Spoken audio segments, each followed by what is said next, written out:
You are listening to a Harbinger Studios podcast.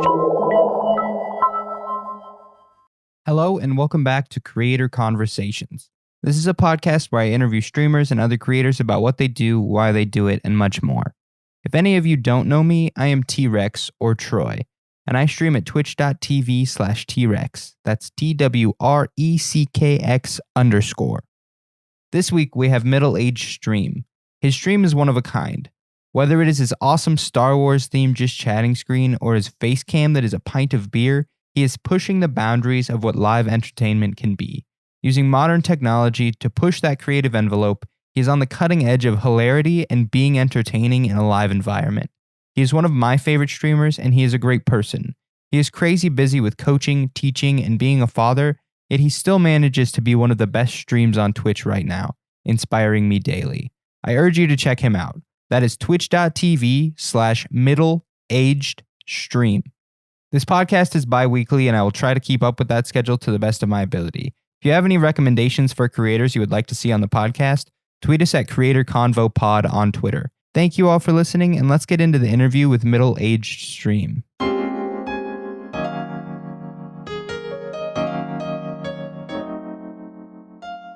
Hello, and welcome back to Creator Conversations. This week we have MiddleAgedStream. Thank you so much for being here. Hello. Hello. To begin, why don't you just tell us a little bit about yourself and what you do? My Twitch name is MiddleAgedStream. Most people don't call me that. Most people just call me Jimmy once they get to know me on stream. But I'm a variety caster on Twitch. I've been on the platform for over 5 years, actually.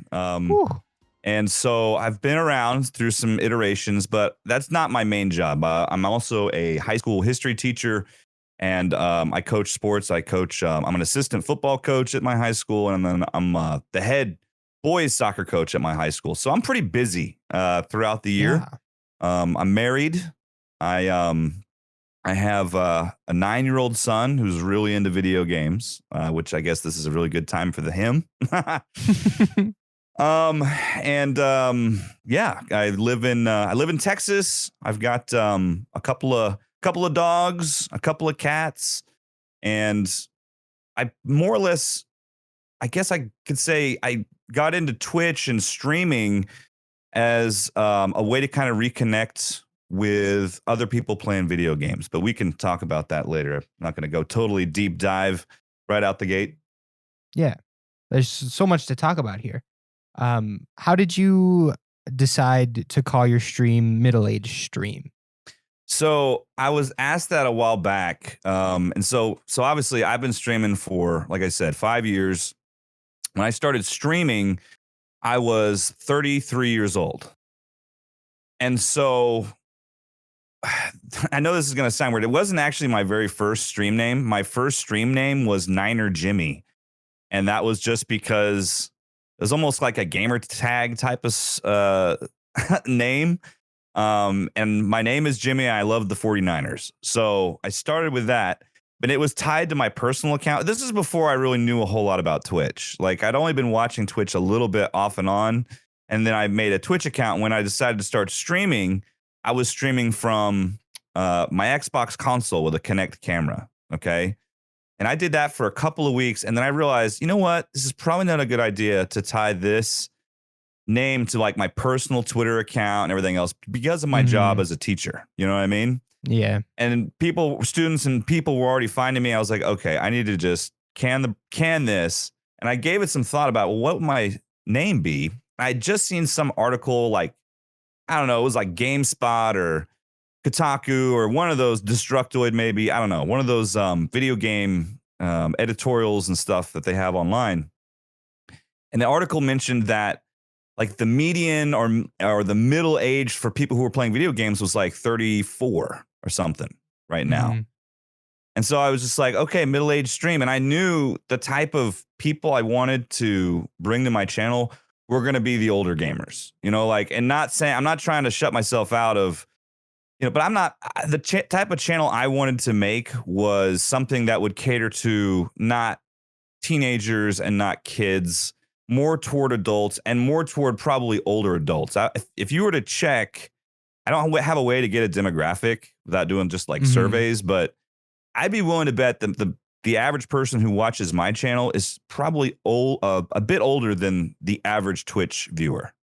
Yeah. So the name more or less came from a desire in my mind to kind of cater toward that, and then also just embrace the fact that I'm not a young guy anymore either. You know, I mean, I'm not old. I'm far from it, but I'm probably older than your average Twitch streamer. I know there's older Twitch streamers than myself out there who kind of make fun of me because of my name at times, which they think is funny. They're like, well, if you're middle aged, what am I? I'm like, okay. It's not. I'm not saying, you know, it's more about that median and less than being old, but it kind of gets taken all different ways. And Yeah. but I feel like I'm stuck with it, and not stuck in a bad way, but I feel like I've been doing it for so long that it would just be weird to be anything else. So I just kind of, and I made that decision a few years back. So you never consider changing it? I did. In fact, it has changed once because I used to be the MiddleAgedStream, and I think it was my friend's Bad Robot. He used to be the Bad Robot, and he changed it, and I was like, you know, it probably wouldn't be a bad idea to take the out of mine too, and so I ended up changing mine down the road. And I had talked to other people, but I think seeing him do that, it kind of made me realize you don't need the in there. So Yeah. And most people who come around your stream and stuff don't call you by that name, yeah? no, I mean, most people will call me, you know, Jimmy or Jimbles or some combination thereof. And sometimes people just say Moss, like, you know, is it kind of, Oh, yeah. they'll just put MAS, and that's fine too. Like, those are probably the most common things that people will say. Yeah. What's your history with video games as a whole? So I've been playing video games since I was little. Like, the first video game that I remember playing was on the like Atari 2600, I think, or 20. I don't remember what's it's an Atari 20 something series. It had like the wood grain paneling and just like the single paddles with one button, and then like a joystick with one button. That's awesome. Playing games like Combat and Defender and the shitty Atari version of Pac-Man. And I hope I'm gonna try and keep my swearing down for the sake of your podcast. Don't worry too much about it. Okay, I didn't want to offend anyone, but yeah. So it started there, and then I didn't get my own console besides an Atari till much later. Like, my first kind of experience really was on a bad console, but then it was with computers and computer games. My dad bought, I think in somewhere around 1986, and I was only like 5 years old. My dad bought a Tandy 1000 computer from Radio Shack, and I remember him playing like adventure games, like the Sierra games, like Leisure Suit Larry and Space Quest and King's Quest and all this other stuff. And so I started watching him play those games, and then he gave me his old computer, which was like a VIC-20 with a and I don't know if you're familiar with that, but it's super old. It has no real hard drive. You write programs in BASIC on it, and you run. Oh my god! You run it through a cassette. Like, it stores the data on an audio cassette tape.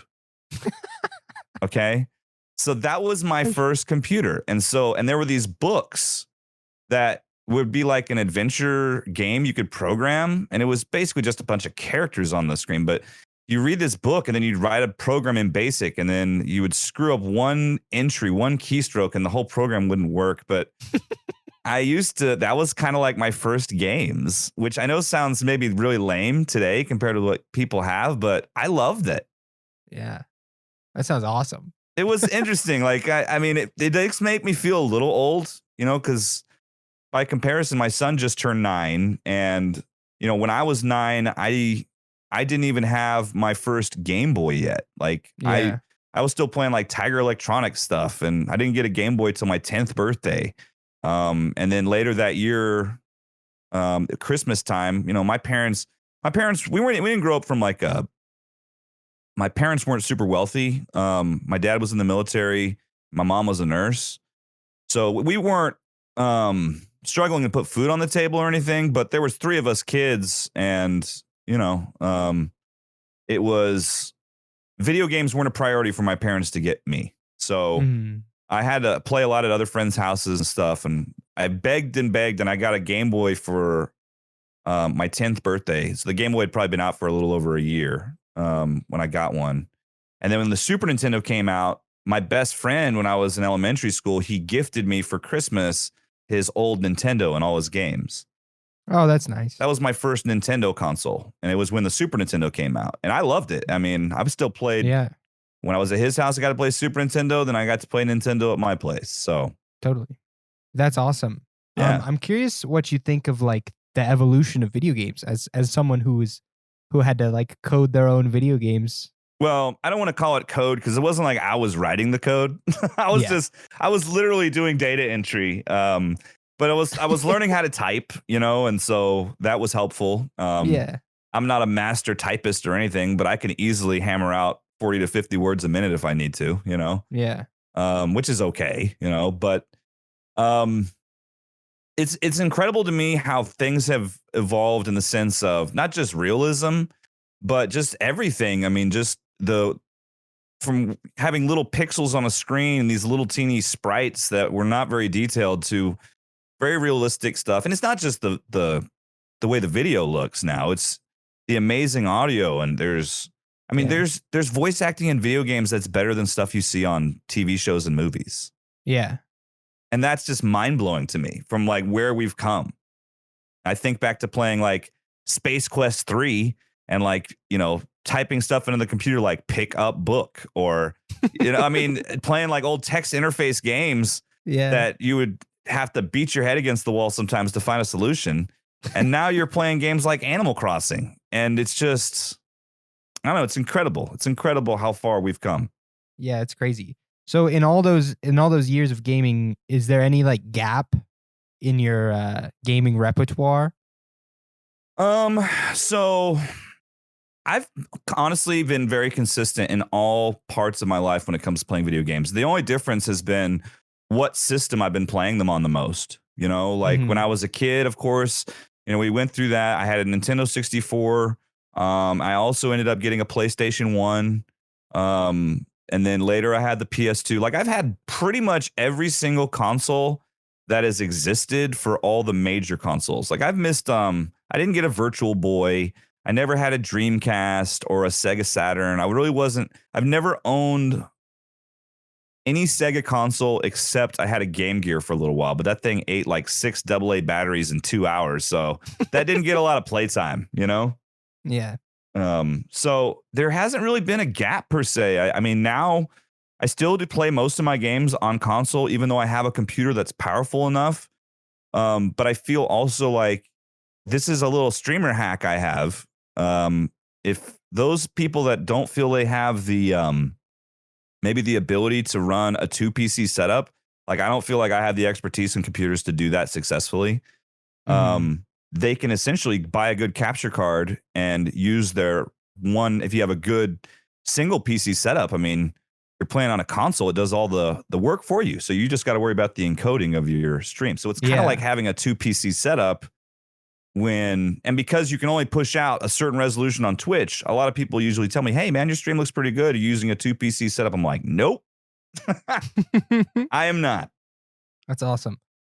I feel like capture cards come with a little bit of technological knowledge as well, though, with like trying to get audio from your console to capture in OBS. Yeah, I mean, you're going to have some technical know-how, but it's nothing you can't teach yourself. I had no idea how to even build a PC like until I decided I really wanted to get more into Twitch streaming, when I decided maybe this Xbox and the Kinect aren't really what I want to do anymore. Maybe it's time to upgrade. And so I watched YouTube videos and just taught myself how to build a computer.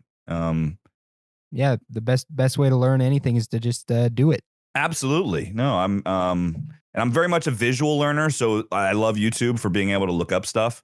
If I see someone else doing it, I can usually emulate that if I know what to do ahead of time and what it looks like. So totally. So with all the games you've played in your life, did you ever consider going down the route of like making video games or having some involvement in video games professionally? Not really. I think the only thing, and this is kind of crept up, and I need to get off my butt and try and do something about it, is put myself out there. Like the only thing I even thought about maybe at some point was getting into some voice acting work. Oh, yeah? But that's really it. Just because when I was a kid, I really enjoyed doing impressions. And even as an adult, like I don't mind putting on a fake accent here and there. It just be, I don't know. And I'm just saying you have to do fake accent work, obviously. It's just fun, like, but I understand the creation of games takes, it's a lot of hard work and a lot of long hours. And while that would be cool, I'm not saying I wouldn't love to do it. For me, it would be less in the programming part and more into on the creative storytelling side, I think would be awesome. Yeah. I just don't know if I'm as creative enough to do that sort of job full time. It's a lot of work. I know a lot of people put a lot of hard work in that. Totally. Do you have any favorite video games? I always have. I think for me, it's hard for me to play MMOs because I have a hard time sticking to just one single game. Yeah. For lots of hours. So I know it's kind of the cliche term to say variety streamer, but I really am, because I don't ever stick to one game for too long. Yeah. I like to play all kinds of games. So if it's hard for me to really say favorite, some of my favorites are older. I think Animal Crossing is probably going to end up being one of my favorites. I've already loved the old ones, but this new one is so good. And then, I love the Mass Effect series. I still need to finish. I've been doing a playthrough of the series again, but I got hung up. I'm like 2/3 the way through Mass Effect 2, and all this other stuff was going on, and I need to get back to it. The problem is it's hard to get back to old games you've played before when there's always great new games to play. Totally. Because some people even told me like, man, you should play more retro games. Your community likes it. I'm a fan of a lot of the retro community on Twitch. I watch a lot of those streams. Some of my favorites are on that side of the platform, and I love retro games, but I also love new games. So it's hard for me to just play one type of game, Yeah. But my favorite games of all time, the Mass Effect trilogy, is the old Sierra Classics, the Quest for Glory series, which I am also planning on playing through some more. I did the playthrough of part 1 a few months back. And do some more of those. And then my favorite Nintendo game, which is going to sound weird, but I played it probably more than any other. Not that it's the best Nintendo game ever created, but my parents, like I mentioned, they didn't spend a lot on video games. So you play a game like hours and hours over and over and over again, It's not like today. I think that's one of the biggest differences with Game Pass and all these games as a subscription services now. Like there's never a situation where you're like, well, I only have this game to play. It's for $5 or $10, you can have like 100 games to play, so it's crazy, So Mega Man 3 was the game. I played that one. Like I knew all the ins and outs to that game, all the cheats, all the everything, because I probably logged 500 hours playing that when I was a kid. Yeah, Mega Man X is one of my favorites. That's a great one too, yeah. And I didn't realize how hard it was till I tried playing it again like a year ago. I was like, oh my gosh, man, this game's freaking brutal. Yeah, Mega Man games are tough. Yeah, especially if you haven't played in a while. So what kind of, what's your history with Twitch as the platform? So I just kind of randomly got into Twitch. It was like fall of 2014. Which I know, I'm thinking in my head, that is not too long ago. Man, that was like over 6 years ago. Or nearly 6 years ago. And it was fall of 2014. I had an Xbox One pretty much from right when they came out. And because my wife had bought it for me for present. And so anyway, I just noticed one time I was looking at like the game shop, looking to buy an Xbox game. And it said, see live gameplay on Twitch. I'm like, what? Live gameplay on Twitch? Like I'd heard of Twitch, but never seen Twitch. Mm-hmm. And sure enough, there was some streamer streaming an Xbox game that I was thinking about buying. And I was fascinated by it. Like I had never really thought about this as a platform. So I started watching Twitch streams. And Watched a bunch of small ones of people streaming from their Xbox, and I watched a few. Never really got into the large community streams, but the biggest one I watched early on is a guy who's still streaming called Tiger Rider. I don't know if you've ever heard of him or not. But he's been partnered since pretty early on, and he has a pretty high quality stream. He was kind of an inspiration for a lot of the choices I made when I started streaming, and kind of what I, at least initially, kind of saw as far as how I saw myself streaming. When did you start streaming? I started streaming a few months after that, January of 2015, and I did that with an alt account. Like I told you, my first. Yeah. I did that for like 2 or 3 weeks, and then when I started getting trolls, I was like, oh, okay, I need to totally do this anonymously, set up an entirely different, Twitter and email and everything. So I did that, and so that was February of 2015 when I started. Yeah, so what was your computer situation at the beginning? So in the beginning, I just streamed straight from my Xbox One and Kinect, and I did that for about 3 months before I decided I wanted to up my quality, because there's only so much you can do from just a console, and I'm grateful I did. I met a lot of great people early on by doing that, and it helped me get a little bit of a following. I still have people that were there when I was first streaming from my couch that are still around, which is incredible to me, because it was bad. It was really bad. And a lot of that first year, 2, probably 3, honestly, if I'm being real honest, maybe 3.5. Those first few years of streaming, man, they were pretty cringy, and I was pretty bad at it. And I learned a lot of hard lessons, a lot of dumb things. Like not having your microphone face the correct way for 9 months, or, streaming and forgetting to unmute your mic for hours on end. I mean, I made every mistake you can think of. I made it just about. Yeah. The only thing I think what kept people around was I usually try and be open and real with people. And I try and provide a stream that people can come in, relax, they can lurk, they can chat. There's a lot of really cool people that hang out regularly in my channel. And I mean, that's the sort of thing that it doesn't happen overnight. I think what some people think, they're just going to start streaming and get a great community of people. I mean, it takes time to build that sort of thing. Yeah. And for some people, it happens fairly quickly, but for most, it doesn't. And I'm definitely in the, it took a while, but I'm happy with it now. I really am. Like I've never been having more fun streaming on Twitch than I'm having now, which makes me realize it's a good hobby, Yeah. So what changed in your stream quality? At what point did you decide that to start working harder in terms of quality on Twitch? I think I was inspired by a lot of other streamers, Knackers in particular, who I've become great friends with. Like I've visited him. I'm really sad because I have visited Knackers and Bad Robot and a few of other of our friends, but those guys in particular early on was what got me out there. Those guys, I've visited them in Michigan like every year for the last 4 years, and this will be the first year that I won't be able to do that probably, which is a little upsetting. We call it MitchCon, and I'll come and we hang out for a few days. We drink and Knackers, and same with his brother BBR. Like they helped me so much with doing how to do things on stream, and they gave me so many great ideas. So a lot of my inspiration to improve the quality came from those dudes in particular. Yeah. And then part of it's just being a streamer too. Like, I'm always trying to focus on at least one thing that I'm improving. And I know that sounds like an old cliche type of bit of advice, but for me, I got so many other things going on, and I know a lot of other people do too, that if you try and focus on too many things that you're trying to fix at once, nothing gets fixed.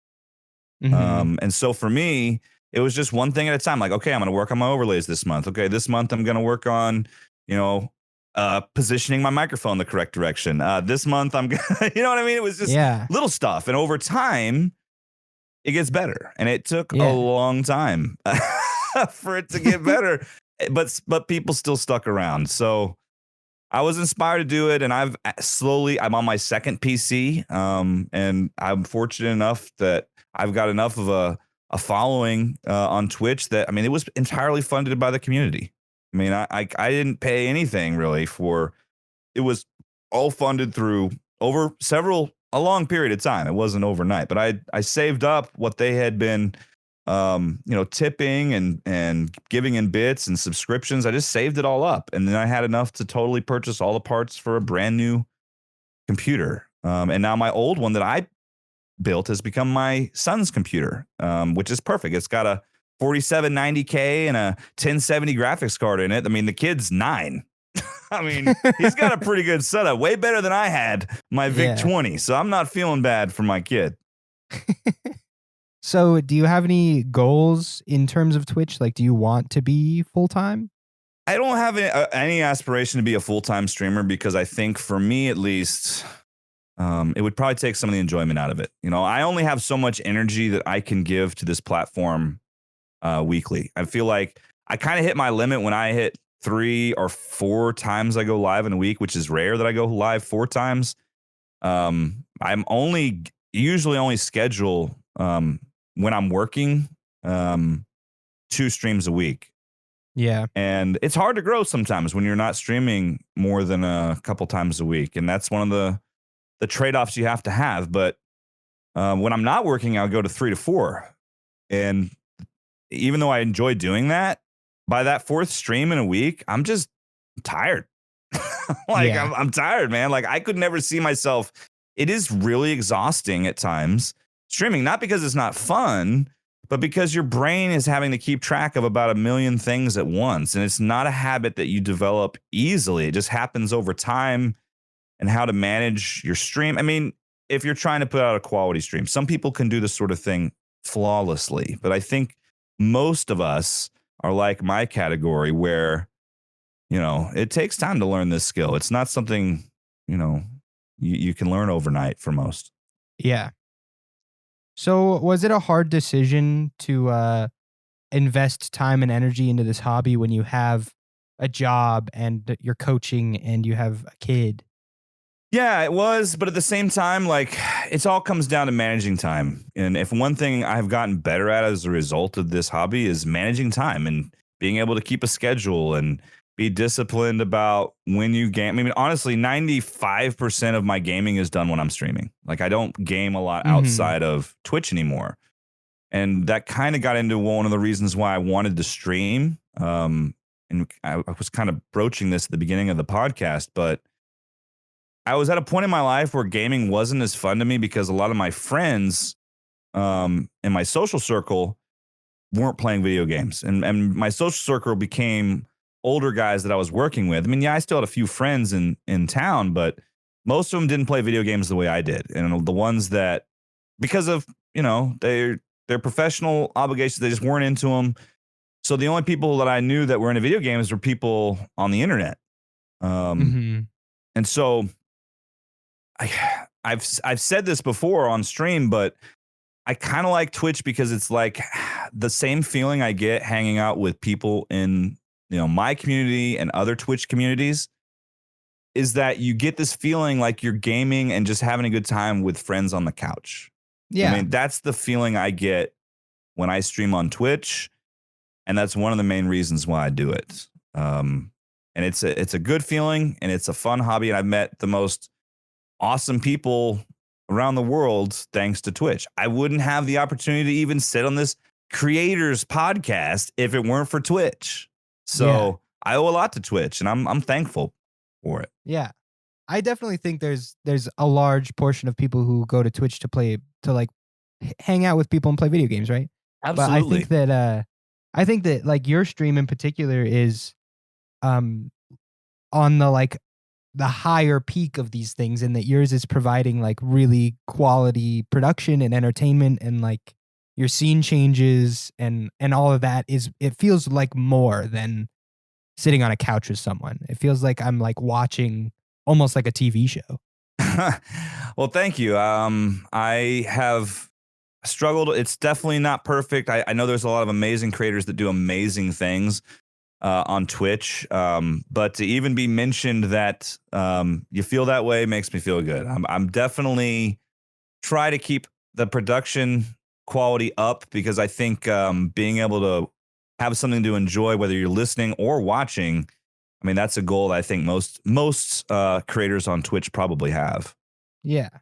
Yeah. It's cool to see that like production, like live production quality, and also have that live interaction. I think that's something that Twitch offers that other places don't. Like you can sit down and watch a TV show and be entertained, but you can't interact with those people. Oh, my content wouldn't be nearly as palatable if it wasn't live. I mean, let's face it. I mean, that's the whole beauty of it, is the live aspect. I mean, people will go back and watch VODs of stuff they're interested in, but the truth is, I mean, VODs are there to make highlights and clips and stuff like that. And a lot of people, the things they use those for or locally record them is for other platforms. That's one part of why, in my opinion, one of the reasons why my growth hasn't been great compared to some other people is that I am very bad at using social media to promote myself. Like that is probably my biggest weakness as a streamer, without a doubt. I'm really bad at social media. I'm not very good at using Instagram. And I'm not very good at Twitter either. So I think if I was better at using other platforms and just taking the time, like to just pull out some clips, it's what people, I guess I've just made the decision that I just don't care. Like I don't I don't really care. Like my goal is to become this huge streamer. Like I'm happy. I get an average audience. My average viewership is around 25 concurrent, That's not very big, but if you compare that to most people streaming, that's pretty good. So I'm like, I don't feel bad about, I don't want to compare myself to other streamers. I know there's I'm very happy with what I've been able to do on Twitch. It's beyond what I ever thought I would even do on Twitch. So I mean, every day to me is just like, it just wows me more than the day before. So I mean, I love the platform. I love all the creators on the platform. Most all the creators. I've met a lot of really great people, met some not so great people, but after you spend enough time on the platform, you know where to you know who the good ones are. So anyway. Yeah, totally. Well, I can't have you on the podcast and not talk a little bit about Star Wars. So tell me a little bit about your history with Star Wars and why it's so ingrained in your stream. So not just in my stream, but in my own life. And that's the thing. I've always loved Star Wars. It's been my favorite movie since I could even remember watching movies. I saw Star Wars. Like, first of all, you should know that Star Wars came out in 1977, which you probably are aware of, but I wasn't born until 1981. So Star Wars and The Empire Strikes Back had both come out in the movie theater before I was born. Jedi came out, I was 2. So I never got to see them in the movie theater. So I didn't really understand like the big hubbub, but I mean, it was already big. Don't get me wrong. Before I was, but when I think my parents had HBO and they would pirate movies off HBO with like a VCR, and they would just record. They give you the warning not to do it, but everyone did that. Yeah. And so that was my first experience watching Star Wars, was on a shitty recording from HBO on a CRT television where it wasn't even full. It was like cropped aspect ratio, and I loved it and I fell in love. And the first one, I didn't even watch the original one. The first one I even watched was Empire Strikes Back. So like I hadn't even seen the first one, and I was probably 4 years old when I saw it for the first time, and I loved it and everything about it. I used to try to dress up like Luke Skywalker, like he was my hero. And I used to simulate the fight. Like I had the sticks. I would go out in the backyard and try and reenact the fight with Vader that he has in in Cloud City. And just everything about that movie as a 4 and 5-year-old boy, like I just thought it was the greatest thing of all time. And so that started my love for Star Wars, and it's never really stopped. Like when they re-released it in 97, they re-released the original Star Wars films in theaters. I was in high school at the time. And so I went and got to watch the movies I loved as a kid and had already been reading a lot of books and comics and stuff. I went and watched them in the movie theaters, blown away. The special editions, you know, where they added like 2 or 3 minutes of extra content that all the fanboys lost their shit over. And I'm like, guys, it's a fucking movie. But anyway, sorry. So watch those. And then episode 1, what everyone had been waiting for, you know, they announced that. And I mean, I could not have been happier. You know, no new Star Wars movie. They've been talking about this. They're going to do the prequels. Been looking forward to this thing for years. And I get it. My buddies, this is in the days before online ticketing too. So we got in line like the day before the tickets went on sale at the movie theater, like physically in a line when I was a senior in high school. Like we were on the news. There's a VHS tape somewhere of me and some of my high school friends. It's here in my house. I got to find it because I'm sure my wife would get a kick out of it. Me and some of my high school friends waiting in line. And it was right before the box office opened. And so we were standing there in line, like the news, there was like a news camera came by and we were messing around with some buddies like toy lightsabers and they asked if they could shoot some footage and asked us some questions. And we were like, yeah, we're basically cutting school to get Star Wars tickets and we don't care, you know? You know, to a lot of people, that movie and the prequels were disappointed. Were they flawed films? Absolutely. But as a Star Wars fan, like I ate them up. I still loved them all. My favorite was Revenge of the Sith. I actually prefer the first one over the second one. But I've been there opening night for pretty much every single Star Wars movie. The only difference was Revenge of the Sith. I was actually deployed to Iraq. I was in the Army at the time when that one came out. And so I didn't get to see it live, but we reached out to people at Lucasfilm and they sent a copy for us to watch in the desert. Wow. Yeah, so we actually got to watch that movie only a few days after it was released in the States, and they sent us a viewable copy that we got to watch. That's awesome. It was very cool, and I was very humbled that they would do that we got to screen and watch Revenge of the Sith together on a projector in the middle of the desert. So what do you think about the Disney overhaul? You know, there's flaws with them too. But the truth is I enjoyed them quite a bit. Like I loved all of them. I cried the most in the second one. Like, yes, I cried. Really? Like it actually emotionally got to me, the end of The Last Jedi. Oh man, Like, I thought that movie was bad. See, I know a lot of people hated it, but I actually really liked it. And I mean, I get the hate. Like, I'm not saying that your opinion is wrong. I understand. There's some things, but for me, I've been such a Star Wars fan my entire life that I just love more Star Wars. So when there's news, I'm not quite to the level. I don't know if you see that video that was going around with like this one guy who looked like, you know, some white guy in his mid to late 30s, perhaps, and he's watching the trailer for the first time and he does like a reaction video. There was this video going around of this guy and he's just got this gleeful. He's so happy there's Star Wars coming out. He's like crying and it's this great reaction video. I have not seen that. I'm not quite that level, okay?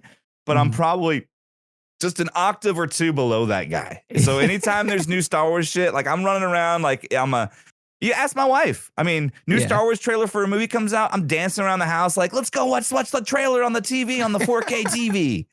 You know, like it's a big event. So I'm not your average Star Wars fan. I think I'm a little beyond that. So for me, almost any new Star Wars is good Star Wars, even if it's flawed. And I enjoyed the Disney trilogy, the sequel trilogy. I know they're going to make more films. The stuff that's on TV is great. The Mandalorian, one of the coolest shows ever. Yeah, I don't know if you've seen it, but it's, God.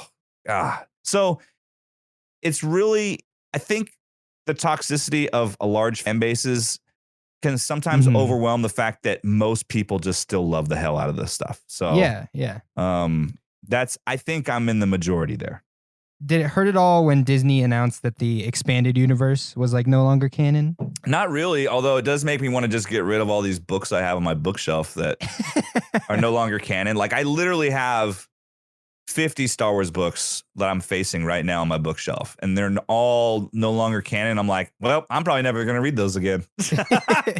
You know? So I'm like, I probably just need to take them to the damn bookstore and just say, hey, here, enjoy. But they announced the High Republic. The what? The High Republic. I haven't read a Star Wars book in since the Disney acquisition. That is one thing that happened. Like I think I had invested so much in Star Wars books that when they announced that it was all not canon, I was just like, well, guess I'm not buying any more Star Wars books. I'm not starting this over. So in a way, they lost some business on that when that happened. I guess that was a repercussion. Makes sense. They have like a new team of writers doing a new. Okay. It's essentially the Old Republic, but they're just calling it the High Republic. Oh, I got you. Okay, well that's cool. Yeah. I mean, I may now that I have more time off. Like I've been reading like comics. I haven't read comics in forever, and I downloaded like a collection. I didn't realize the Ninja Turtles comic got a reboot in like 2011, and they have a ton out. And I downloaded the first collection, and I'm like, this is good. yeah, it's great. Yeah, and the and Comixology, it's they're great. And the Star Wars comics with like Luke, Leia, and Han are really good. I've heard too. I'm probably gonna try that out. I really enjoy reading comics on my iPad. It's a great medium to read a comic book. Totally. Yeah. And the way Comixology works, where it like zooms in on each picture or whatever, it's great. Awesome. Have you been to Galaxy's Edge yet? No, it was actually we were probably gonna go this summer. Unfortunately, not now. Yeah. Because my sibling lives in LA, and whenever we go visit there to their place, we basically go to Disneyland every time. So it's like every other year. We didn't go last year, so we were planning on going back this summer, and unfortunately that won't happen given the COVID-19 epidemic. That's probably not going to happen. So we will go. When that'll be one of the things that when this is all said and done, and I can hopefully, keep my family safe and make it through the other end of this mentally, emotionally, and physically unscathed, then I'm going to take my family to Galaxy's Edge. That will be when this is all said and done and there's a vaccine and, things have gotten better. That will be our way to say it's over. And that'll be a cool way to celebrate, I think. Yeah. Galaxy's Edge is very cool, and you will love it. I can't wait. I really can't. Can't wait. Have you played the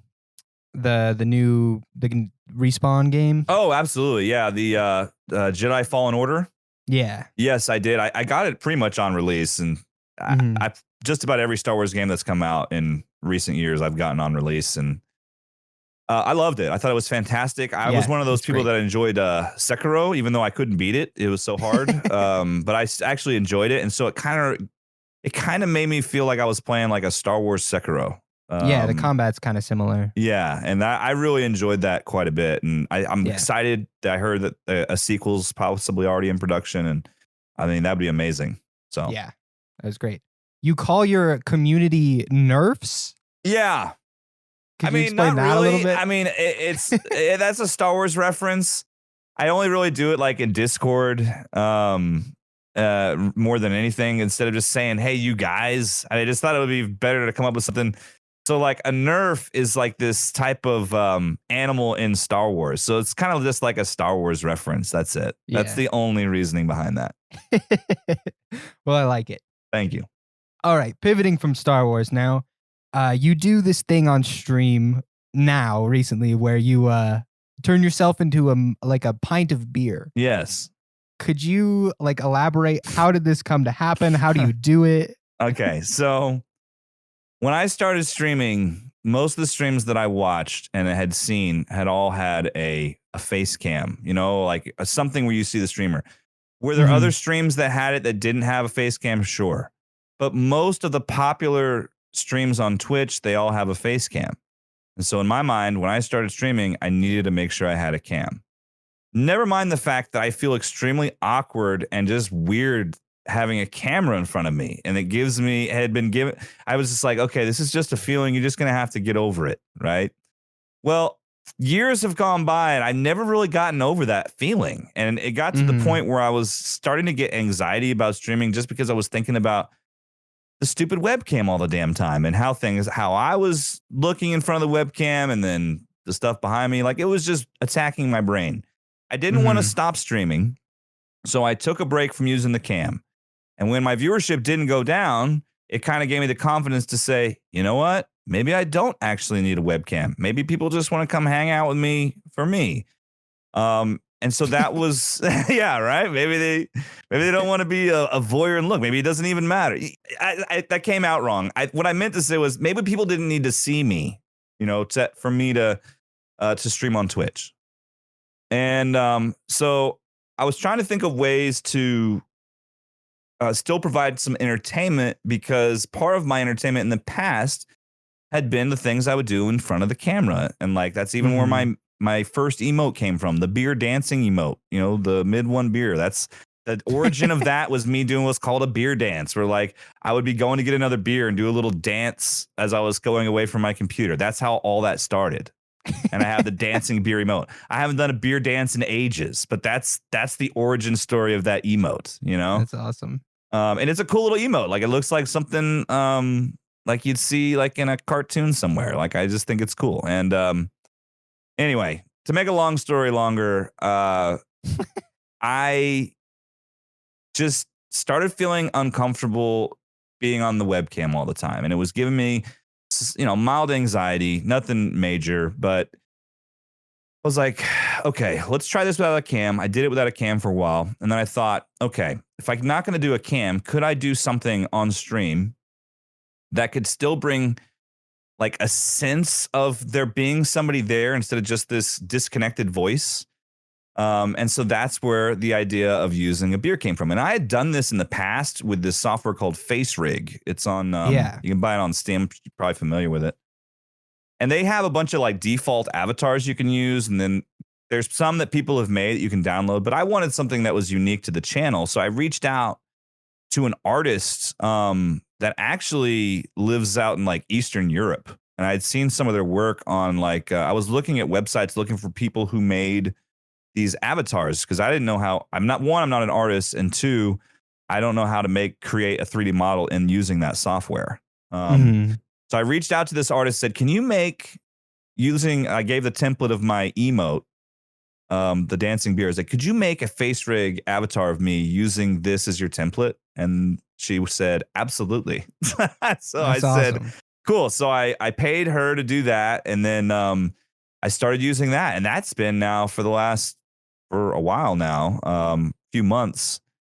And it's been cool, because I realized once I started that, there was a potential to do other things. Like, I've made a few stupid scenes that, like I'm a fake judge in one scene, and I'm a crime detective. I've got me with a monocle sitting by a fireside. Like I have a character called Professor Pint, that, and I've been using the channel points where people can activate me using these scenes and doing something. And I think it's a cool, fun way to interact and be creative. And I've got a couple ideas for some more scenes in my head I haven't made yet, because it takes time.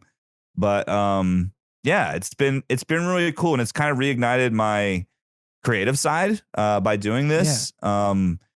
And so I don't want to say I'm a character streamer, because I'm still me, I'm just using a beer avatar to talk through, but a talking beer. But I think it's kind of become a neat turning point, and viewership has not gone down. Let me just put it that way.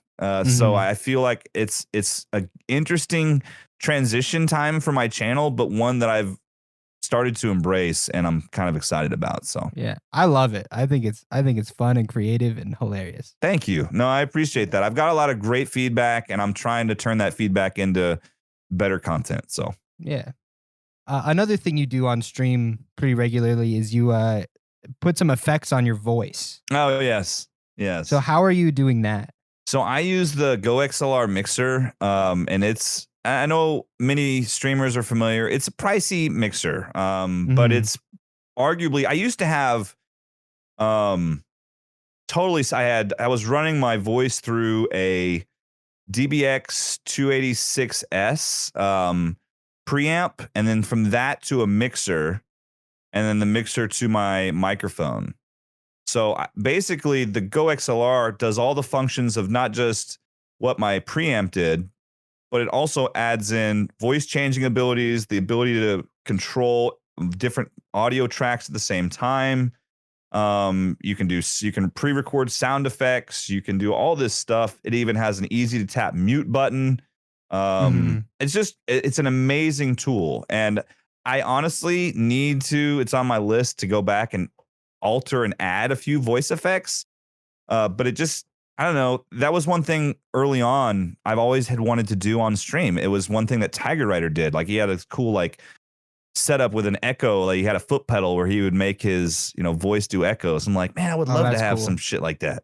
Yeah. So this product came out and I was kind of on the fence for a while, and I asked some other streamer friends of mine who had it what they thought of it, and they said they loved it. And so I made the plunge, and I've never looked back. It's a great piece of hardware, and it's got some good software that goes with it, and it's just a really it's pricey. Like I said, I've been doing this for years, so I'm pretty good about what I spend my Twitch money on. It's always to over the years I've consistently upgraded my stream.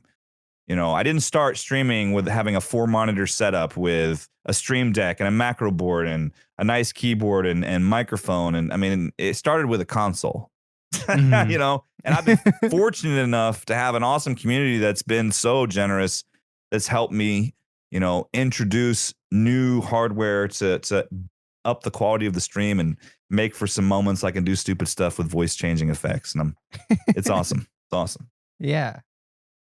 Another thing that you have on your stream is your like just chatting screen, your like Moss Eisley Cantina. Mm-hmm. Mm-hmm. How specifically, I want to know the little neon sign you have. Right. How did you make that happen? So that was a friend of mine who also streamed. He hasn't streamed recently, but it was someone I had met on Twitch that was a graphic design artist and was doing different things in graphic design. And I reached out to him and I told him my idea. And I said, this is what I have an idea of. I would totally be willing to commission you, and I'd totally be willing to shout you out. I mean, I pay him. I'm like, I'm not asking you to like do this for me for free. Okay. First of all, I said, but I'd also be willing to, if we can do this, I'd be willing to let people know and hopefully try and get you some more business as well. Because he was just starting out. Mm-hmm. And so he didn't, I mean, he gave me a pretty decent cost because he was new, and he said it might take some time. I was like, yeah, whatever. And so he brought it up from the design phase. And so basically he did a rendered video of he used, I don't even know. Well, I don't know how he did it exactly, but he used a bunch of computer design technology to make a video, and I just loop it and I just project that on the back. That's the secret. That's the secret behind the Moss Eisley Cantina, man. That's where cool. It originated. Cool. Yeah. And I've added some other stuff to the scene. Like I've got another video that has that he created also of the effects of like the MiddleAgedStream, like the lighting and through hyperspace. And, I've just added different visual effects, but I've pretty much just, in order to customize it to fit me, I've just hired people who are artists and have commissioned them to do various things for me, Yeah. So with all this creativity that you're putting into your stream and all these different ideas and stuff that you have, do you have any tips for other people on how to like foster creativity? I think if you got an idea, just write it down. If you have an idea, I found that I usually act on ideas a lot better if I just make a list of anytime I get something, I'll write it down and then I'll review those lists and be like, oh yeah, I was going to look into this and whatever. And just you can take inspiration. I've just about every great thing I've done on my stream, I've been inspired to do it by another streamer.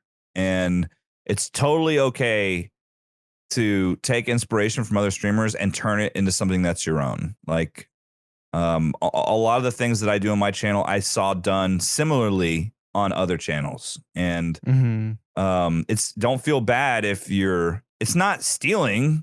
It's basically just repurposing a great idea and use it yourself, because there's tons of talented streamers and great ideas out there. You just got to see what you like and say, hey, if you like them doing something, well, how could you do that on your stream? That's my thought process when I'm trying to be creative and add new stuff. Totally. I like that a lot. Oh, thanks. What are your thoughts on playing music on stream? I know you have some intro music and it's pretty sweet. Yeah, so I don't play much in the way of licensed music. I try to play more just instrumental stuff. And I mean licensed in the sense that they're going to try and like tag. I just don't want to get in a situation where, oh man, I played this great song that I love on stream and now I've got a copyright strike against me or something, you know? Yeah. So that's basically, I know it's kind of loosely enforced. So I try to stay away from music that is going to get me a copyright strike. And I try and credit artists. Like I don't try and hide who I'm listening to, you know? If somebody asks, I'll tell them. Yeah, mostly instrumental stuff because I just don't want to have to deal with, you know, getting in trouble over something that I would feel stupid about if I had not. And I'm not saying if you play licensed music on your channel, you go right ahead. I didn't want to deal with any chance of losing my Twitch channel because of a dumb copyright strike, you know? Totally. Yeah, that's my basic thought process on it all. Yeah. So do you use any plugins in OBS? Not a lot. I actually try to use hardware for most of everything. I mean, I use I use the OBS. I don't use slobs. I use OBS. And no, I don't really actually use much. I prefer being able to control as much as I can through the use of hardware when possible. So the Go XLR is great because it combines so many things you need for the audio side, which is honestly, if your audio sucks in your Twitch stream, then no one's going to watch it or listen. Like that's number one rule. Like your video can be shaky and people will still tune in, but if your audio is bad, forget about it. Yep. So totally. Twitch has progressed enough as a platform that there's too many streamers out there with great audio setups that if you don't take the time to hone in what you got, you're not going to build an audience that way. So I agree completely. Yeah. So are you using a Stream Deck to do most of your hardware? So I control some of my transitions and scene changes through a scene deck. I have like a button for particular songs and sounds and cutaways and memes. For actual scene changes, though, I use a macro board that's connected via USB. Almost all my scene changes are done through this macro board that Knackers actually custom built me. My friend Knackers, who streams, and so it's nice. I still need to get some labels on these things because sometimes I forget which button does what. And I don't have a printer, so I've got a macro board that's totally blank and it's all off of memory. Dang. He told me he was gonna print me some labels this summer, so I'm gonna have to maybe have him send me some in the mail.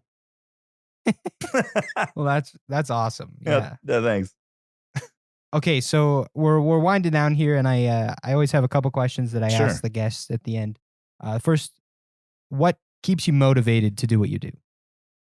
Oh, honestly, it's all the friends that I've made, present company included. It's a cool way to meet people, and 99.9% of my interactions on this platform, on Twitch, have been positive, and that might even be an understatement. I've had very, very few negative interactions and experiences thanks to Twitch as a platform, and that keeps me motivated to keep streaming and keep interacting with other people and keep playing video games. So I see Twitch. There can be toxicity in a lot of places on Twitch, and I know that, but that's not usually the places I'm at on Twitch.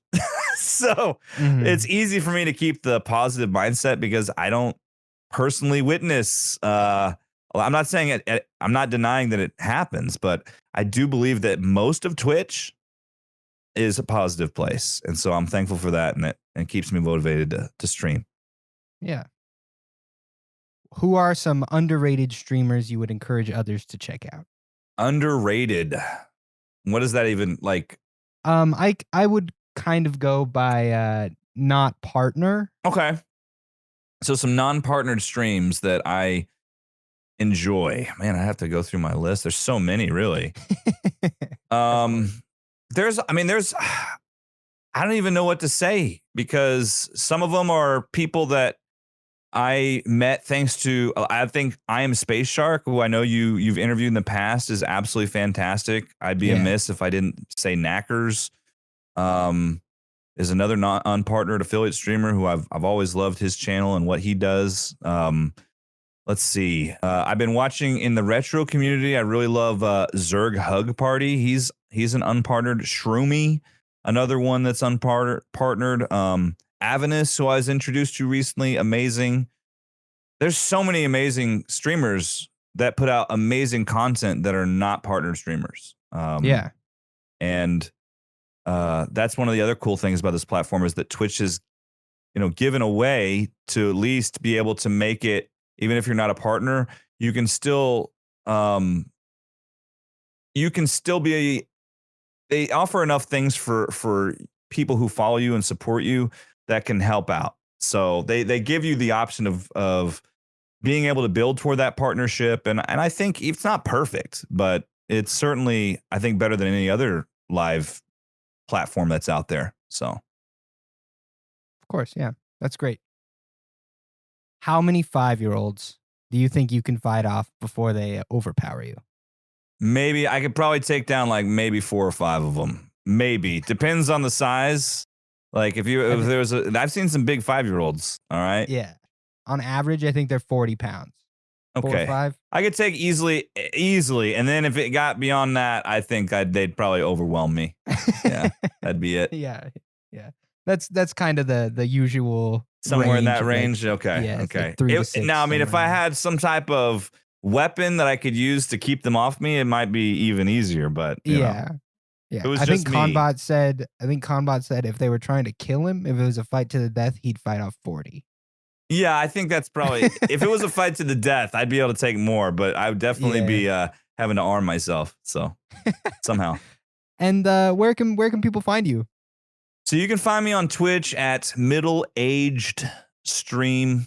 You can find me at Twitter at MiddleAgedStream, no D because character limits. And then same thing, MiddleAgedStream on Instagram. Although I warn you, I don't really post there much because like I mentioned before, I'm really bad at social media.